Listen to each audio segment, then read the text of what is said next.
Bonjour, je suis Delphine Chouvet, je suis la fondatrice des Valoristes Bourguignons. Je suis ravie d'être présente ce soir. J'habite en Bourgogne depuis 6 ans. Avant cela, j'étais une dizaine d'années à l'étranger, notamment en Inde et en Afrique, et je travaillais dans le secteur de la microfinance. La microfinance, c'est l'accord de crédit, des petits crédits à des micro-entrepreneurs qui sont dits non bancables. Et quand je suis rentrée en France, je n'avais qu'une hâte, c'était de découvrir la microfinance, mon secteur d'activité initial, en France, dans mon pays. Et donc je suis allée toquer à la porte de l'ADI, l'Association pour le droit à l'initiative économique. Et j'étais bénévole à l'agence de Chalon-sur-Saône. Et c'est assez rapidement que je me suis retrouvée sur une aire d'accueil des gens du voyage. Et j'ai découvert ces hommes et ces femmes qui m'ont raconté leur histoire, ces tziganes de Saône-et-Loire, qui m'ont complètement séduit et qui m'ont raconté aussi leurs difficultés à vivre de leur travail, de tout ce travail qu'ils ont hérité de leurs parents, de leurs grands-parents, le fait d'être ferrailleurs, de collecter et de recycler de la ferraille. Voilà, une transmission ancestrale de père en fils pour laquelle ils ont vraiment beaucoup de mal à travailler. Ils ont un camion de collecte, ils ont une envie ils sont toujours actifs, avec une mentalité très entrepreneuriale, mais ils ont du mal à vivre aujourd'hui de ce travail et ils vivent une vraie reconversion professionnelle. Et à peu près dans le même laps de temps, j'ai aussi toqué à la porte d'Active, qui a organisé à ce moment-là des visites du territoire, sur des lieux importants du territoire de Saône-et-Loire. Et du coup, je suis allée au SMET. Le SMET, c'est le centre d'enfouissement du territoire, là où on enfouit sous la terre, par des camions, tous les déchets qui se trouvent dans vos poubelles vertes. Et je vous cache pas, j'ai été hyper choquée ce jour-là. J'ai été surprise de ce que je voyais. Alors aujourd'hui, il y a une très belle usine de méthanisation. Il y a des beaux tuyaux qui sortent du méthane et qui vont alimenter la ville de Chagny. Mais ce jour-là, quand même, je me suis dit, mais comment c'est possible ? Comment c'est possible qu'on enfouisse ces déchets sous la terre, à peu près 1 tonne par mètre cube, sans compter le coût que ça coûte à la collectivité, sans compter la difficulté de la grosse problématique foncière, parce qu'il n'y a plus assez de place pour enfouir les déchets, parce qu'il y a trop de déchets. Et d'un autre côté, ça faisait vraiment un parallèle énorme avec ces personnes que j'avais rencontrées avec l'ADI, qui sont oisifs, qui n'arrivent pas à travailler, et du coup qui sombrent dans la délinquance plus ou moins importante. Et je me suis dit, mais vraiment, on marche sur la tête. Vraiment, ce jour-là, j'ai eu honte de mon pays, je ne vous cache pas. Et je me suis dit, il faut faire quelque chose, on ne peut pas rester comme ça. Et donc je me suis dit, pourquoi est-ce que ces personnes qui ont envie de travailler, qui sont équipées, qui collectent de la matière depuis des années, des siècles, pourquoi est-ce qu'on ne pourrait pas les mandater, les missionner vers la collecte de déchets que l'on enfouit aujourd'hui, et alors que si on s'organise bien, intelligemment, avec méthode, on peut recycler. Voilà, donc je suis partie de ce constat, et je suis partie d'une page blanche il y a à peu près 5 ans, et j'ai commencé à dérouler la bobine. Voilà, qu'est-ce qu'on peut recycler, qu'est-ce qu'on enfouit aujourd'hui et qu'on peut recycler demain.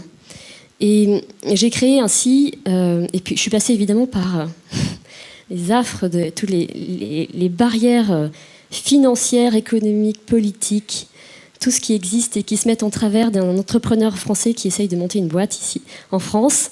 C'était extrêmement compliqué, un vrai parcours du combattant, mais avec une équipe de 10 personnes derrière moi, des spin partners et des grands partenaires qui sont aujourd'hui dans la salle.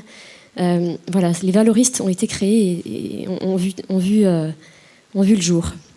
Donc aujourd'hui, les Valoristes, qu'est-ce que c'est ? Bon, c'est une association donc, qui a été créée en 2014, mais qui a réellement démarré en 2017.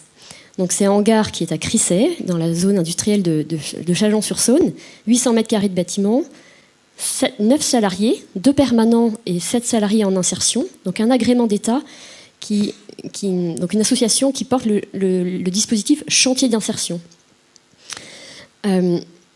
C'est 4 filières opérationnelles de déchets aujourd'hui.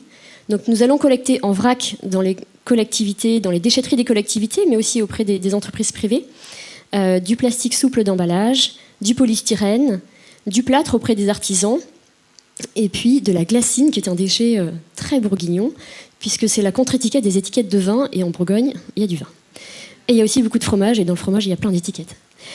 Et donc voilà, donc on collecte en vrac le plastique, et puis on le transforme, on le met en balles, on le massifie, pour qu'après on puisse le revendre et transformer pour qu'il soit réutilisé dans la plasturgie.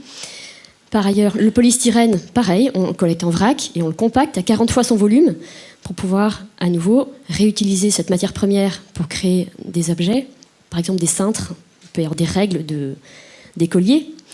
Le plâtre, c'est pour éviter l'utilisation du gypse, qui est une matière première non renouvelable. On peut recréer du plâtre à partir du plâtre recyclé. Et la glacine, c'est pour réutiliser ce papier qui est aujourd'hui jeté, et pour refaire de la pâte à papier. Voilà. Donc pour donner quelques chiffres, les valoristes, l'année dernière, en 2017, dans son année de démarrage, c'est 3500 mètres cubes de polystyrène qui n'ont pas été enfouis. C'est l'équivalent d'un immeuble de 11 étages qui n'ont pas été enfouis sous la terre de Bourgogne, à Chagny. Et maintenant qu'on a démarré, je n'ai jamais oublié les échanges initiaux avec ces hommes et ces femmes de ces diganes, de ces aires d'accueil de Chalon-sur-Saône et de Saint-Marcel, parce qu'ils ont été réellement mon inspiration et ma motivation dans les périodes les plus difficiles de la mise en place de ce projet, et Dieu sait s'il y en a eu. Et vraiment, aujourd'hui, je porte, en plus de ces innovations environnementales des différentes filières de collecte, une vraie innovation sociale. Parce qu'en fait, je me suis dit, ces personnes, elles sont à leur compte, elles ont plein de difficultés, c'est-à-dire qu'elles sont au RSA et au RSI, elles souffrent pour la plupart du temps d'illettrisme. Et aujourd'hui, en France, si on veut rentrer dans les circuits de l'insertion, il faut être salarié. On ne peut pas être en insertion sans être salarié. Et pourtant, à partir des parcours de vie de chacun, beaucoup de personnes n'ont pas envie ou ne peuvent pas retourner en entreprise et pour autant sont capables de travailler. Et donc, mon innovation sociale consiste à créer un nouveau dispositif d'insertion, c'est-à-dire d'ouvrir l'insertion au statut du travailleur indépendant. Aujourd'hui, ça a été ouvert notamment pour les entreprises temporaires d'insertion, pour l'intérim, mais pour les travailleurs indépendants, ça n'existe pas. Et je suis reçue demain au gouvernement par le haut-commissaire à l'économie sociale et solidaire, Christophe Ittier, et ses collaborateurs, pour présenter ce nouveau dispositif sur lequel je travaille depuis 4 ans environ, que j'ai testé en Saône-et-Loire, pour aboutir à la création en tout cas à l'ouverture de l'insertion à ce public-là, pas exclusivement, mais en tout cas à toutes les personnes qui ont une mentalité entrepreneuriale et qui pourtant ont besoin d'un coup de main sur leur entreprise. Et cette innovation sociale, mon idée et puis l'orientation stratégique des valoristes bourguignons pour 2019 et les années qui viennent, c'est surtout, et c'est aussi de l'orienter vers le marché du bâtiment, du recyclage des déchets du bâtiment. En France, il y a moins de 10% des déchets du bâtiment qui sont recyclés. C'est une catastrophe. C'est-à-dire que l'objectif est de 70% et on est à moins de 10%. Je ne sais pas si vous voyez l'écart. C'est-à-dire qu'aujourd'hui, on met tout dans une benne et tout part sous le sol. Pourtant, 80% des déchets du BTP sont recyclables. Donc il faut simplement s'organiser différemment et relever les défis du bâtiment pour arriver à renverser la tendance. Et pourquoi c'est un défi ? Parce que d'une part, les salariés artisans sont insaisissables, et ça fait 1 an et demi que j'essaie de les appeler, je n'y arrive pas, parce qu'ils sont sur les chantiers, parce qu'ils n'ont pas de secrétariat, parce qu'ils sont au four et au moulin, c'est impossible, c'est extrêmement difficile, c'est une vraie barrière, parce qu'aujourd'hui il y a des pratiques à changer vraiment très importantes, c'est-à-dire qu'il faut arrêter de tout jeter dans une benne, et il faut se discipliner à trier, et déjà chez nous, entre la poubelle jaune et la poubelle verte, c'est compliqué. Mais alors sur un chantier, c'est aussi difficile, parce que aussi les filières de tri ne sont pas complètement en place. Il faut aussi proposer une offre logistique clé en main, parce que les artisans n'ont pas le temps de s'occuper de où est-ce que je vais mettre mon déchet et où est-ce qu'il va partir. Voilà, donc c'est vraiment compliqué, et c'est un vrai défi. Mais moi, j'ai envie d'appliquer mon innovation sociale à ce défi environnemental. Et j'ai aussi besoin du soutien des maîtres d'ouvrage de ce territoire, de tous les acteurs qui sont concernés par le bâtiment pour arriver à relever ce défi. Donc c'est vraiment l'orientation stratégique des valoristes pour les années qui viennent. Et donc je vous invite à venir découvrir tout cela. Je ne vous invite pas en 2019, mais déjà en 2018, il y aura l'inauguration des valoristes bourguignons. Je vous enverrai un beau carton d'invitation quand il sera prêt. On va se réunir après l'été, après les grosses chaleurs, et puis avant que l'hiver n'arrive, parce que l'atelier n'est pas chauffé. Et voilà, vous serez vraiment les bienvenus. Je vous remercie beaucoup.